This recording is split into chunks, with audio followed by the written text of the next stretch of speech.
How's it going, everybody? It is episode 86 here on Hawaii Football Now. Jordan, Helle, Hunter Hughes back with you for another go-around here as we power through the end of April. We record this Wednesday, April 19th, early in the morning as we usually do. We just got off the phone, if you will, with our guy, Coach Thomas Sheffield, special teams coordinator, associate head coach for the University of Hawaii. And we will have that for you right after our opening drive. We will get that to you. Again, set to release this on Thursday, April 20th, our usual release time, midday on Thursdays every week, as we have been for the previous 85 weeks right here on Hawaii Football Now. Again, quick opening drive. Wanted to welcome Coach Sheffield. Really fun conversation. He's a fun guy to talk to. He's like all in on Hawaii, not just the football program, but like Hawaii as a place to live, as a culture, as a people. I think as you get to observe him, you get to know him. Hopefully, I think that shines through in the interview. Like, it's very genuine. The dude just like enjoys life, I think, and enjoys football, and is enjoying life and football in Hawaii. So that should be pretty cool. And I know, a conversation we were excited to get squared away, Hunter. Yeah, I mean, the guy makes me miss playing football, Jordan. He's the type of coach that I would want to have. He made me feel like I was ready to jump through a brick wall for him. He's just that type of guy to kind of gather just loyalty and motivation to do whatever that guy asked me to do, because the same sort of loyalty is kind of shared back to his guys, and you can feel that kind of in that talk with us. So yeah, super appreciative of his time. He gave us more than he needed to, and I'm thankful that he's our associate head coach, because he's kind of sharing that load with Timmy, I think. Yeah, and it has a really good relationship with Coach Chang. Obviously was one of the Nevada staffers that he brought along with him when he got the job.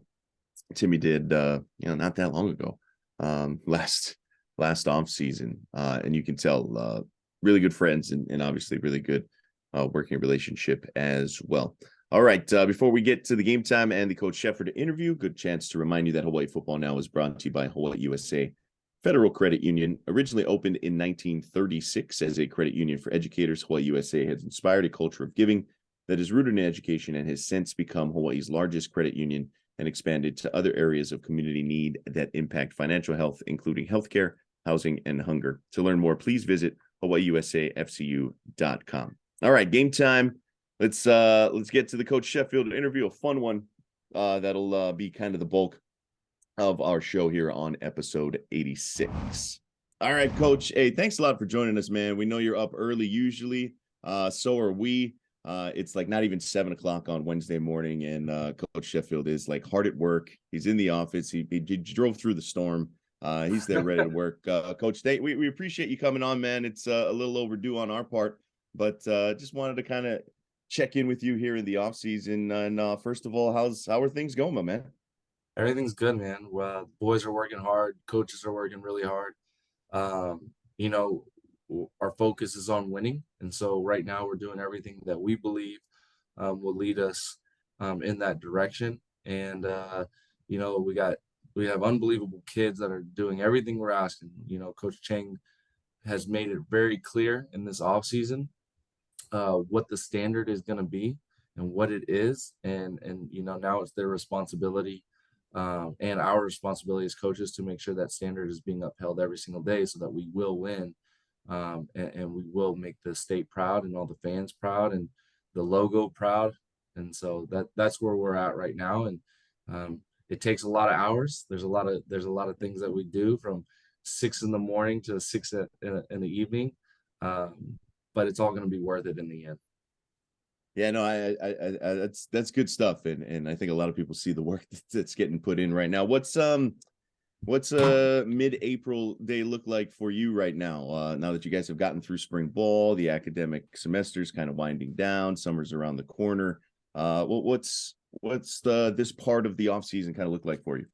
Well, Coach Cook and his staff have the kids, they're speed training, they're weightlifting, they're building muscle.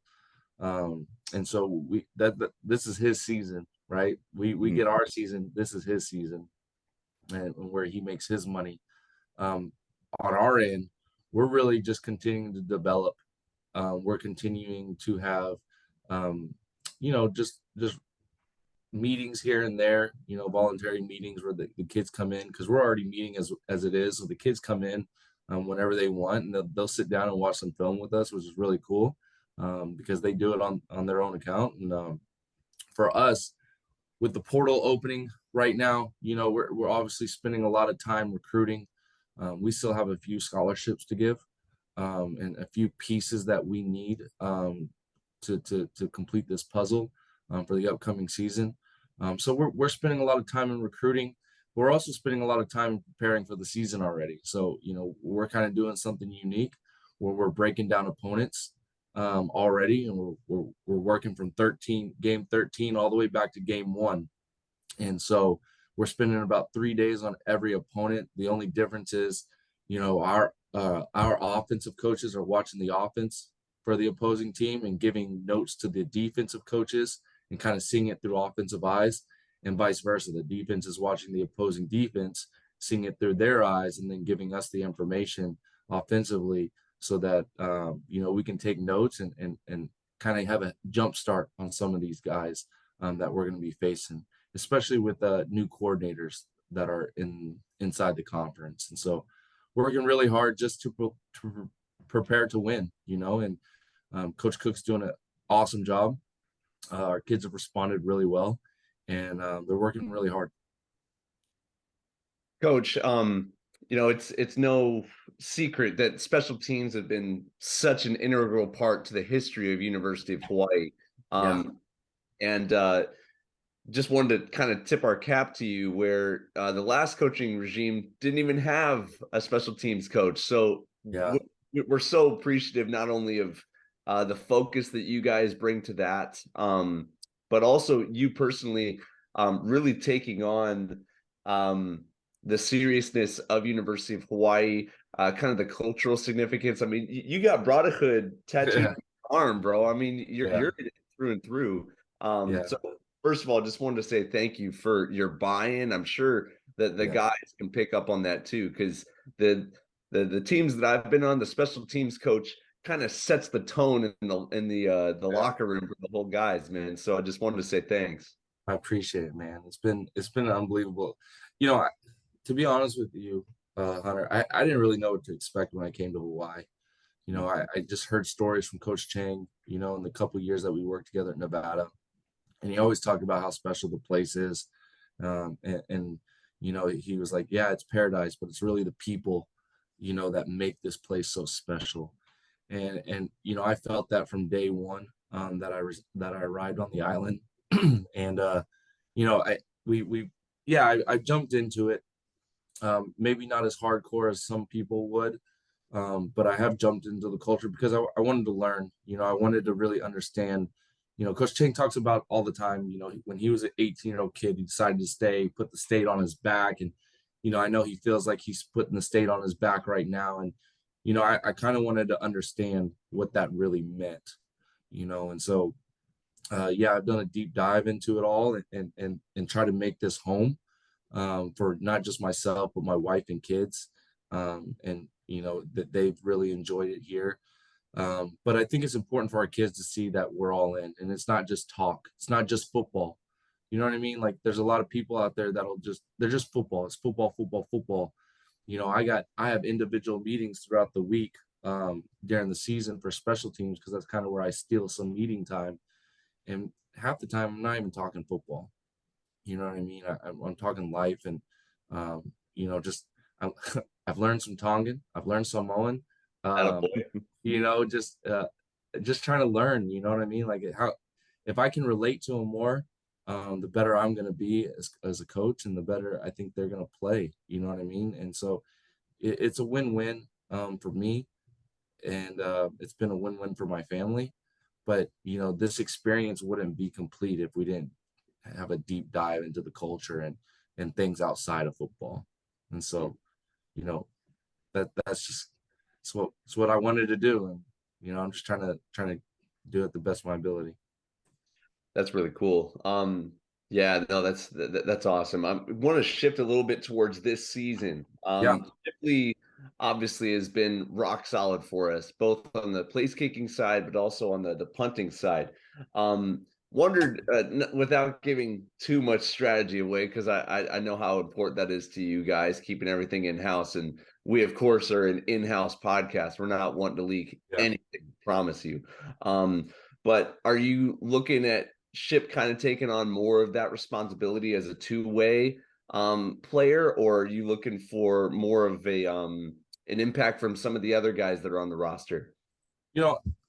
With Ship, the hard part is not burning him out, right? Keeping his leg fresh throughout the whole season, and but also giving him opportunity. Like Matthew Shipley is such a competitor; he wants to do it all, And sometimes I gotta like pull back the reins a little bit. I'm like, buddy, you can't do it all. He's like, well, this guy's doing it all. I'm like, but he reminds me of Rigo Sanchez. Yeah. And so, he wants to do it all. He's a competitor. The thing that I felt was very necessary in this offseason is bringing in more competition, right?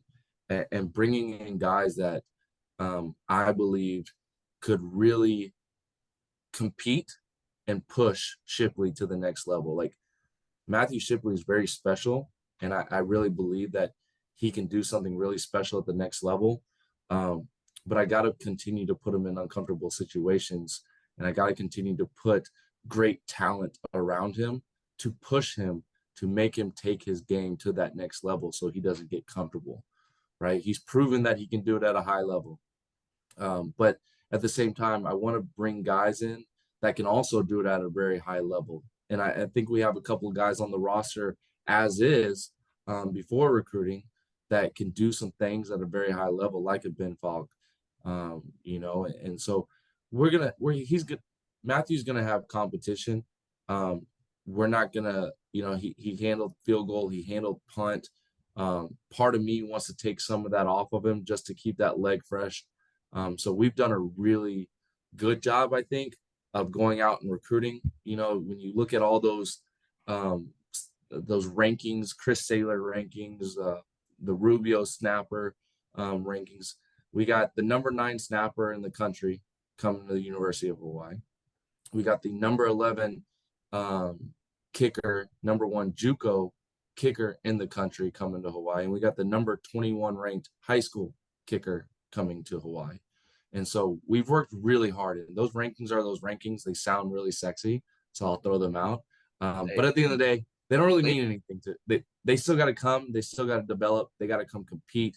And that's now that we have them in the boat, that's where my focus can go to, is developing these guys and putting everything into them, as well as the guys that are already on our roster that have proven that they can play at this level. Yeah, it's good stuff. And yeah, the rankings, the stars, it's good publicity, man. If nothing else, it's a good way to sell things. And I'm totally there. And I know you're well aware of the long lineage of the kicking game at Hawaii, kind of flipping it to the other side, if you will, the return game. And I think we saw a lot of flashes last year. The roster's not void of athletes, that's for sure. No. What was kind of your assessment of the return game and where you guys are maybe looking at maybe strengthening coming into this season? Honestly, if I'm just speaking completely honest, I was frustrated with the return game because it really didn't live up to the standard, that's in my mind or Coach Chang's mind of what we want from our return game. We have a lot of work to do. And, Hunter talked about it a while ago.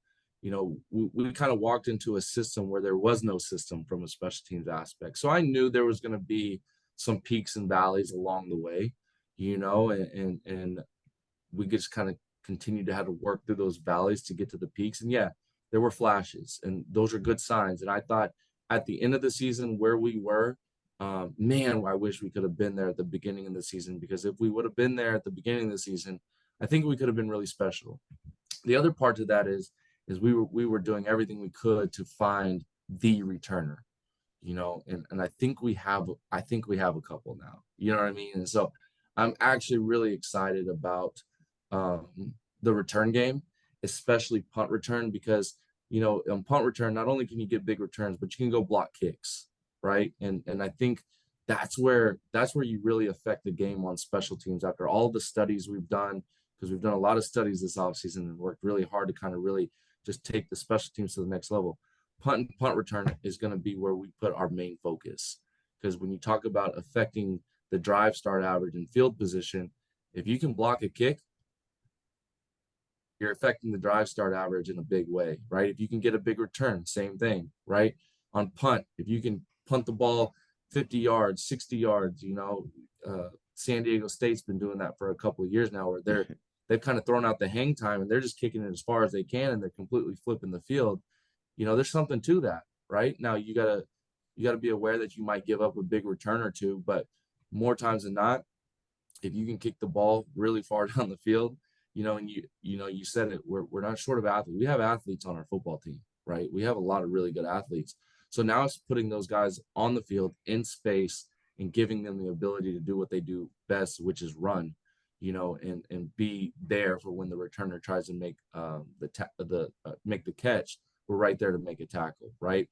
Or we're there to get on the ball when they drop the punt.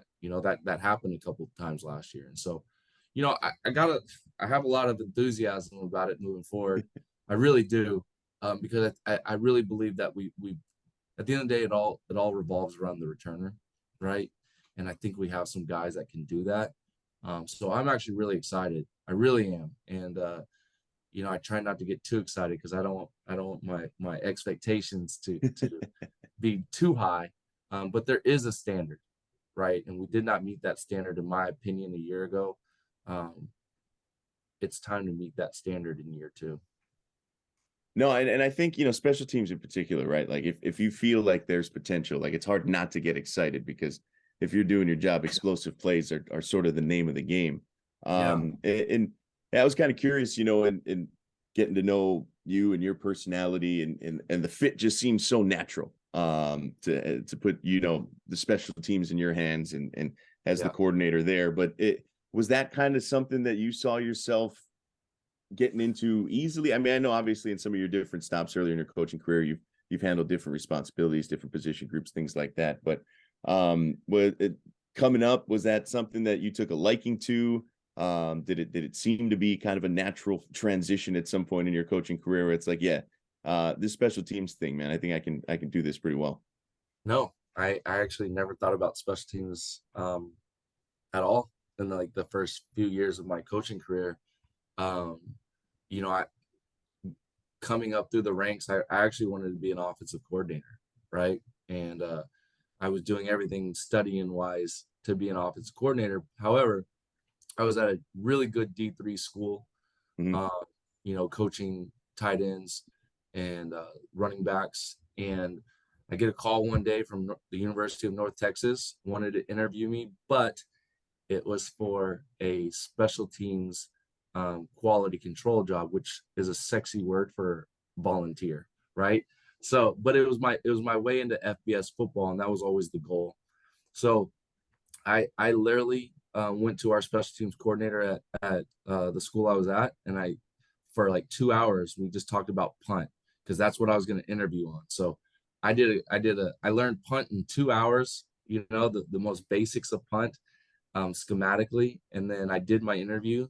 I got the volunteer job and I went to work, you know what I mean? And so once I got into it, I fell in love with it, and it wasn't right away. It took some time. But when the cool thing is, like, when I saw that I got to coach 90% of the football team, that was really special to me, because nobody else gets to do that other than the head football coach. You know what I mean? You guys have kind of seen my personality from afar. I gravitate to that a little bit. You know what I mean? I like running the room. I like being in front of everybody and having that remote and coaching everybody. You know what I mean? So I think that's just such a cool experience, not because I get to do that, but then on the flip side, the amount of relationships I've been able to build with these kids it's not just a position group. I don't have just relationship with 5, 6, 7, 8 guys. It's relationships with 90 plus. And I just think that's so dang cool. And I wouldn't trade that for anything. You know what I mean? When we have Thanksgiving at the Sheffield's house, I got 30 players in my living room. You know what I mean? Like, that's so cool. When I was at Nevada, we literally had 30 kids. First time I ever made a turkey. I cooked a 30-pound turkey for 30 kids. You know what I mean? Like, it's cool. And the conversations I get to have with kids, the relationships that get to be built that last a lifetime, as cheesy and as cliche as that is, that's the truth. And that's what I love about the special teams aspect. So now that we're in it, I get to the other thing, Jordan, is special teams coaches are kind of known for being nuts. Well, that's just my natural personality. Like, there's something wrong with me, and I understand that. You know what I mean? But being with Coach Norvell at Nevada, being with Coach Chang here at Hawaii, they've really allowed me just to be me. You know what I mean? And I literally got a chest tattoo at Nevada. You know what I mean? Like, who does that, right? But that's just who I am. I got the hum going every meeting. I do some crazy stuff, but that's because that's just who I am. And that's what the coaches allow me to do, and I'm very thankful for Coach Chang for allowing me to be that guy. And so it's just a perfect fit. At the end of the day, it's a perfect fit for me to be a special teams coordinator, not an offensive coordinator. Yeah, you got to be a little nuts. Like, that's just part of, I think, the job requirement. And I think, it's like, if you're self-aware about it, like, there's nothing wrong with that. Like, it is channeled into the appropriate mechanism, and you guys are doing it well, man. I love it. I literally have no hesitation anymore for doing anything crazy. You know what I mean? Like, now it's gotten to a point where it's encouraged. You know what I mean? Right. Everybody's like, hey, what are you going to do today? But it's, man, it's so funny you were even going to bring that up, because every team I've been on, the special teams coach literally needed to take a trip down to Queens and talk to somebody. Yeah. Now, in that same vein, you've seen me at practice pretty much all spring, coach, and throughout the fall. I don't consider you one of the crazy ones. I had a special teams coach one time talking to himself. Oh, on the other end of the field, saying that he would do anything and everything to win. And I'm looking around, and there's no one that he's talking to. And I'm like, all right, I believe you. You could stop saying it. Yeah. No, I don't think it's like that type of crazy. I'm not that type of crazy. I'm more of like WWE type crazy. You know what I mean? Like, that type of deal. Like, I don't see a problem being thrown through a table or something like that. You know what I mean? Like, chair shot to the head. I'm all good for it. Like, one day we're in practice, and the kids, I have the kids go they got to sprint from drill to drill. That's just the standard, right? And they come over, and Logan and Justin Prince and some of these guys felt the need to test me that day. Of like, they came sprinting over, they got right in my face, they were start pushing me, and I said, to hell with this. And we started wrestling right there on the 50-yard line on the field. I come out with, I got a busted head right here because of I head-butted somebody with a helmet on. Like, that's the type of crazy I am. You know what I mean? Like, I don't talk to myself. That's odd. But I will mix it up with the boys, and I will do some off the wall stuff just to get them going and keep the energy the way that the energy needs to be. For sure. My next question's along the lines of something you mentioned earlier, where the special teams coach really does have to have a level of connection and responsibility with the most amount of guys compared to the other position groups, where maybe you're talking about 6 to 10 guys for each of the different position groups. My curiosity has always been on the organizational aspect of that, especially during games, because you're usually having to alert guys who are coming off the field, guys that are maybe on the bench somewhere else, and there's only one of you, and then maybe another GA, that might be helping out. But I'm always curious what your approach is to keeping everybody locked in,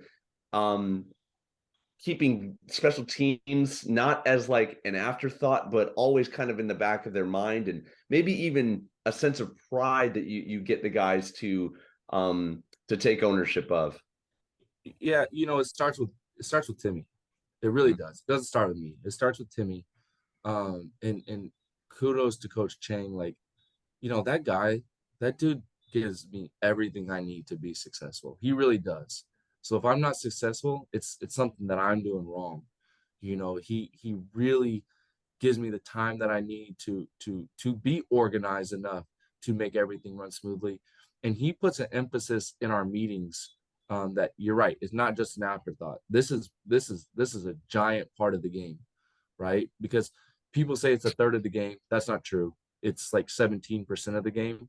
But the amount of yards that is affected because of special teams, that's why it's such a big piece to that puzzle, right? So it starts with him, and then it trickles down into our position coach, like Coach Chris Brown. Everybody loves CB, and CB is one of my, if not my biggest advocate. Like, the Lions Den, it is required that the Lions Den comes and sees me every day to talk special teams, even in the off season. Like, they have to come, so he preaches it. Our other coaches are preaching it in their position meeting rooms. So that helps a big time with it not just being an afterthought.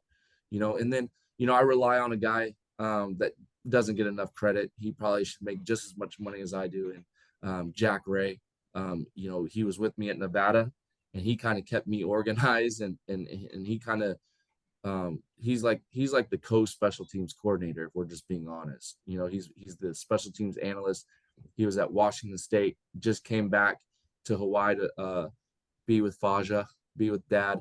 But he what he brings to the table is unbelievable, and what he gives to our kids, and what he does for me is, from an organization standpoint, from an idea standpoint. Like, the best thing about Jack Ray is he's not a yes man. I told him I don't want a yes man. If something's messed up, you just tell me, let's fix it, right? So schematically, if he sees an issue, he'll tell me, right? And so that's a good thing. And so that guy doesn't get enough credit, but that's from an organization standpoint, especially on game day. It takes all those pieces, and it starts with him, to keep everything running the way that it's supposed to. That's awesome. This might be a question a little bit above my pay grade, but I'm going to go for it anyway. We've had a history here at University of Hawaii because of having to get creative in our recruiting. We've gone after some unique styles of special teams. And one of my great friends, Scott Harding, was one of the best rugby style punters in the NCAA of during that era. And my curiosity, I love talking shop with coaches in their craft. Would that be something that you would be interested in the next, round of recruiting, of bringing things back towards that? Because Timmy, and with this recruiting class, has shown you guys aren't afraid to go after people anywhere where they're at. So Yeah. I'm just wondering if that's something you guys are maybe interested in down the road. Yeah, no, I definitely, like, every stop I've been at, if you look at the track record, we've had an Australian punter. We have, I personally have a really good relationship with the people that, kind of handle all the Australian guys. And so, yeah, that'll probably be something we do down the road. Just right now where we're at, it takes a scholarship to get an Aussie punter, or international type punter. And just kind of where we're at, and who we have on the roster with Matt Shipley and what he's able to do. The needs are just other places right now. You know what I mean? And that need will come. It will, and we'll do what we need to do when that time comes. But what I told Coach Chang is, let's make, for me personally, I don't want to eat up a scholarship that I don't really need right now. You know what I mean? I will need it down the line, but right now let's get what the bigger issues are taken care of from a roster standpoint, and then we'll figure it out in the end. But right now with where we're at and the people that we have on the roster, like, you know, I don't even know, you might have to cut this. I don't know if I'm allowed to talk about it. We just took a kicker from Japan. You know what I mean? Like, I'm not scared to go all over the world. I've had a kid from Scotland. I've had an Australian, now a kid from Japan, Mexico. Like, I don't care. I just want the best players. Like, I don't care. I just want the best players. And so we'll do what it takes to get it to where, our vision is, right? I love the rugby aspect. I love being able to move the pocket from a punting standpoint, because it makes blocking the punt a lot harder. But just right now, from where we're at, just don't need it. Yeah, no, I think that's good stuff. And look, to be quite honest, and I think I'm preaching to the choir here. If you've got international guys, like there's not a lot of better places to come to the United States and kick a football around than Hawaii. Like Absolutely. I feel like that's a pretty good sell there. Before we let you get out of here, Coach, and we appreciate you spending a lot of time. You've been on for a while here. You've talked a little bit about kind of just diving into Hawaii and the culture and life. Now that you've kind of, gotten to settle into the job, here it is, year 2. Anything different kind of as you head into year 2, just for you sort of personally? You mentioned your family's loving it and whatnot, but do you find yourself feeling a little more comfortable in everything, or how's it kind of been, now that you've been able to settle in here for over a year? Yeah, year 1, wherever you go, there's a lot of unknown territory, right? So you're kind of just trying to maneuver through the lay of the land. And I feel like for me personally, we just, man, I got one of the coolest opportunities. Coach CB came to me and was like, "Hey, I'm putting this thing together for Defend Hawaii. We're gonna go out into the fields, and we're gonna get in the mud, and we're gonna help these farmers out and all this stuff." And quite honestly, at first I was like, "Yeah, I'm not doing that," right? But then, out of the respect for CB, I saw how important it was to CB. I was like, you know what? I'm gonna do this, but I'm also gonna take my boy, right? I'm gonna take my oldest son, because I wanted to teach him A, about hard work, right? But B, just culturally, I wanted to expand his mind. And so, we got to get out there and we got to get in the mud. And I'm just telling you, you couldn't do that anywhere else. The experience that me and my son and 40 of our players got this past Saturday out in those fields, man, it just can't be replaced, and it can't be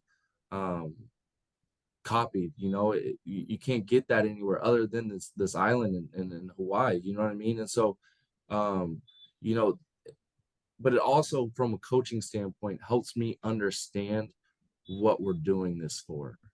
It's so much bigger than just a football game. You know what I mean? Like, these guys out there, they're just like, man, we follow everything y'all do. We're so proud of y'all. We're you know we're all in. Whatever you guys need, if we can ever help. And it's like, you're on the other side of the island. You know what I mean? And it's so important to you. And the kids, the people's kids were so excited to see our players and thought it was the coolest thing. And it's just like, man, that's what we're doing this for. That's putting the state on your back. You know what I mean? And so, unbelievable experience, so rewarding, so happy to do it. And again, it's just a unique culture. You guys know, you're from here. It's just such a unique culture that we get to be a part of and that we get to learn about every single day. So the understanding, I guess, to answer your question, Jordan, more than anything, is just the understanding of what we're doing this for and how important it is to people in Hawaii. Really puts things in perspective and makes you just want to come in this office and work even harder, because there are little kids out there that want to play for one day, and we got to give them something to be really proud of. We talk about keeping kids at home. We're going to keep kids at home, but we got to win first. And we understand that. And we will win. Every interview, every time I talk in the public, I'm telling you, we have the right head coach. He put together the right coaching staff. We're getting the right players. We're going to win, and that's where our focus is. But it's little things like that we did on Saturday that helps keep that in perspective and make sure that we don't think about all the other stuff. We're focused on winning for the program, for the university, for the state, and the people of this state. And so that's what we're gonna do. We're gonna win, and it's gonna be a hell of a ride. No, I think that's really cool to hear. And so often football coaches, right? It's sort of like the business is very mercenary in a way, and it just that doesn't quite work here. And I think you guys everybody we've talked to, man, on the staff from Timmy on down, have just have taken that to heart. And you're right. I think the guy at the top sort of sets the tone. And the other thing you guys have all done, really top to bottom on the staff, have been super accommodating with your time, and always willing to sit down and chat with us. And we continue to appreciate that. And we continue to appreciate you, Coach. This has been fun. We'll bother you again before the season comes around. Yeah, anytime y'all need anything, as much as you guys do for us, we'll never be afraid to pour back into you guys. Whatever y'all need, never hesitate to ask. We'll get it done.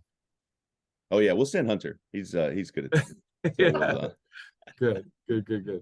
No, hey, awesome, Coach. Thank you very much, man. Well, all the best to you and your family as well, and we'll catch up soon. All right, sounds good, guys. Appreciate it. Aloha. Yeah. Thanks, Coach.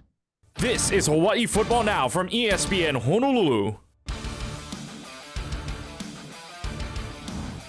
All right, second half time here on Hawaii Football Now, episode 86. Big thanks to our guy, Coach Sheffield, for coming on. Big thanks to our guys, Jaron and Jonathan, for helping coordinate that interview as well.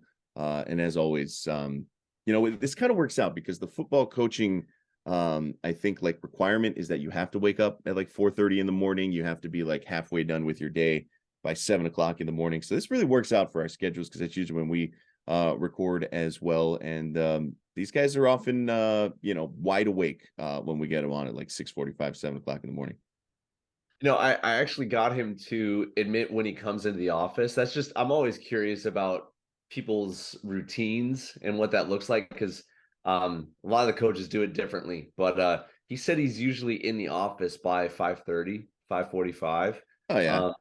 Gets a lift in before now, and he said he took a day off from lifting because he wanted to prioritize this talk with us. So there you go. Yeah.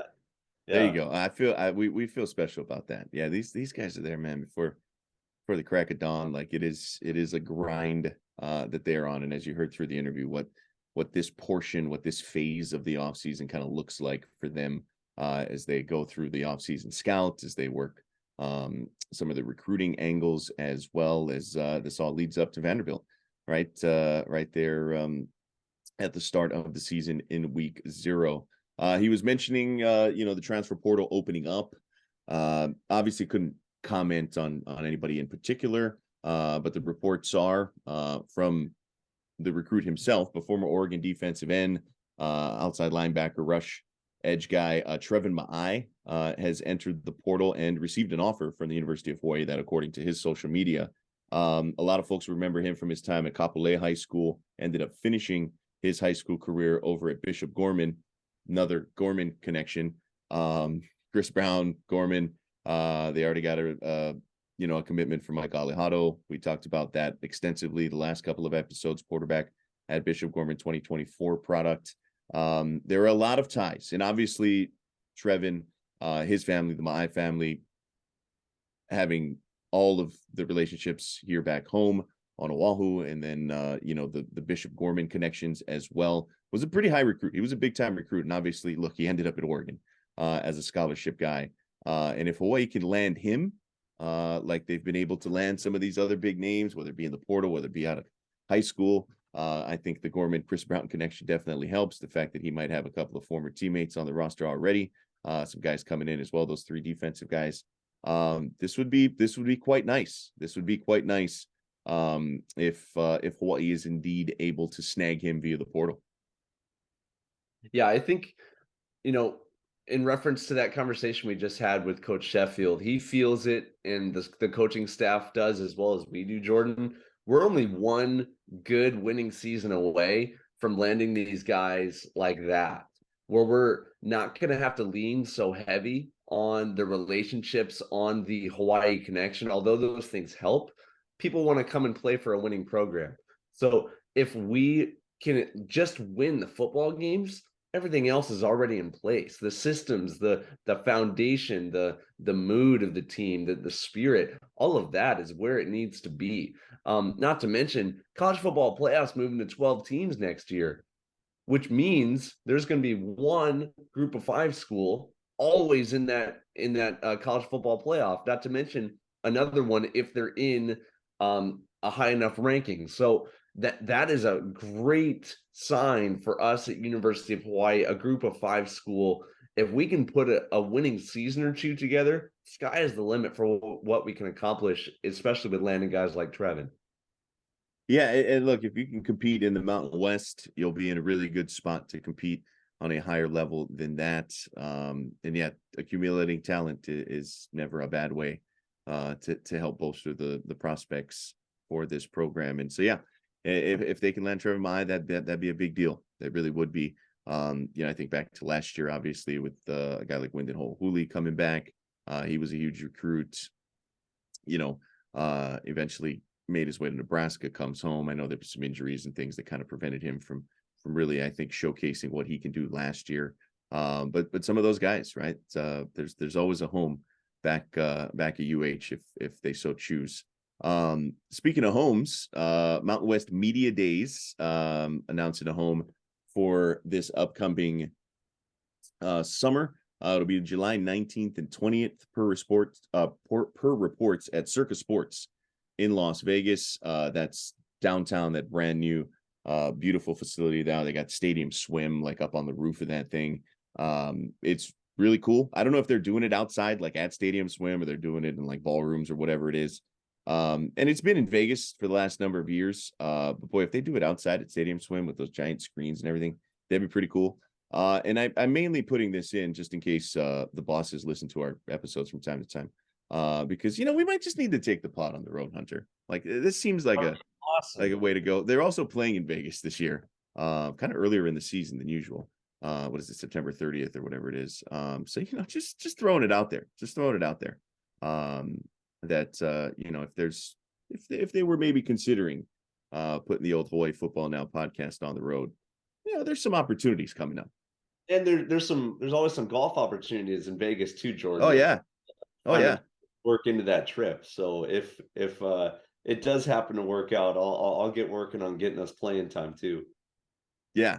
So just putting that out there. And also for wanted to kind of put that on all seriousness, put that on the radar for our listeners, our fans out there. I'm not saying like anybody's necessarily going to book a trip to Vegas for media days, but that there will be a large portion of Hawaii people just in Vegas on that weekend.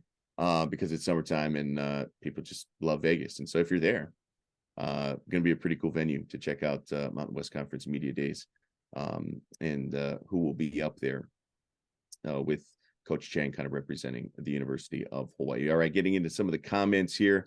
Our guy Kavika on Facebook. We were talking about not tall QBs, with Mike Alejado and all that kind of stuff. And he sent us a pretty fun comment talking about QB height, pointing out some of the successful former QBs or current QBs 6 feet and under: Fran Tarkenton, Drew Brees, Russell Wilson, Sonny Jurgensen, right? You want to go way back, Len Dawson, Mike Vick, Joe Theismann wasn't a big guy, Kyler Murray, not a big dude, listed at 5'10". I think there's no way that guy's 5'10". Bryce Young from Bama, kind of Kyler-esque, even Stetson Bennett, who's going to probably be a mid-round draft pick, I think.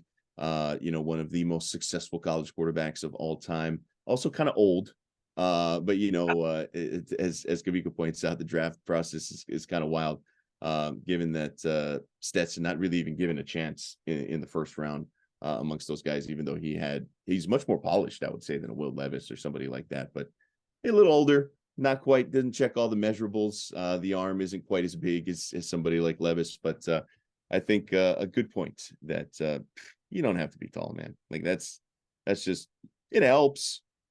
But if you can play, you can play. I feel like Kavika just exposed the 10 names that I've had on my wall as motivation since I was I He don't was know. just looking at the posters on your wall. Totally a freshman in college of, hey, if they can do it, I can do it. If they can do it, I can do it. You don't got to tell me that height doesn't always mean you're going to be a great quarterback. So, man, with that, we'll see. Alajado's definitely on the one side of that conversation, but he can spin it. So I'm optimistic for the guy. And speaking of Stetson Bennett, Jordan, I'm always fascinated that NFL guys don't want to take the reigning NCAA champion. I don't know why they don't hold that with more weight. He's a leader. He can influence a big-time football team, SEC, Georgia, Alabama. Those are the closest you're going to get to NFL-like environments. And if he can win there, he can win in the pros. So before the whole scandal, that was always my question, why the Bears didn't take Deshaun Watson. He just won the national championship. Nah, we like that guy over in North Carolina. Let's go with Mitch Trubisky. That's going to be a good choice. Sorry, that's my little rant on why they don't give the previous national champion a little bit more honor. I think they deserve it. Yeah, winning. There's a lot to be said about that, right? And you can make the argument like the pass catchers he had at Georgia, like he won't have in the defense in the NFL. Like there are a lot of things, but no, I mean, at the very least, having a winner on your team isn't a bad thing, whether he's a backup or somebody like that, and perhaps will carve out himself a nice career. Stetson Bennett going forward. Plus, his name's Stetson Bennett the fourth or whatever it is. What a great name that is. So that about do it for us. We're gonna wrap things up. Little 2-minute drill style before we head out of here on the overtime. Did want to give a little aloha to long snapper Scotty Atkinson, who's entered the transfer portal, departing the University of Hawaii. Best of luck to Scotty. He has 2 years of eligibility remaining. I'm sure he'll find a nice landing spot to further his career. So did want to send him some shakas as he will find his way. And as Coach Sheffield, you heard from him in his interview, like they're pretty excited about some of the talent they're bringing in at some of the key special teams spots, snapper, kicker, punter, and are excited about the future as well as the present. Because if you got Matt Shipley on your team, you're in pretty good hands when it comes to the kicking game. That's for sure. So I wanted to send a shout out to Scotty there. Any final thoughts, Hunter, before we wrap it up? Little promo for a future Shakas and Swings. I'm putting a round together with Braden Shager and Jake Farrell as we speak. Kind of a battle of the Helle quarterbacks right there. So we'll see how that turns out, but we'll keep you guys posted when that drops. Awesome. We will be looking forward to that for sure. And take it easy on out there. Don't scar their confidence too much when you run circles around them on the course. That'll be a lot of fun. Big thanks again to Coach Sheffield for joining us here on the podcast. Big thanks to Jonathan on the controls. Shout out to Hunter, my guy as well. And big thanks to Spectrum Mobile and Hawaii USA Federal Credit Union for always taking care of us here on the pod. We will call it a day and see you guys next week for episode 87. That'll do it for us here on Hawaii Football Now. You've been listening to Hawaii Football Now with Jordan Helle and Hunter Hughes, all from ESPN Honolulu.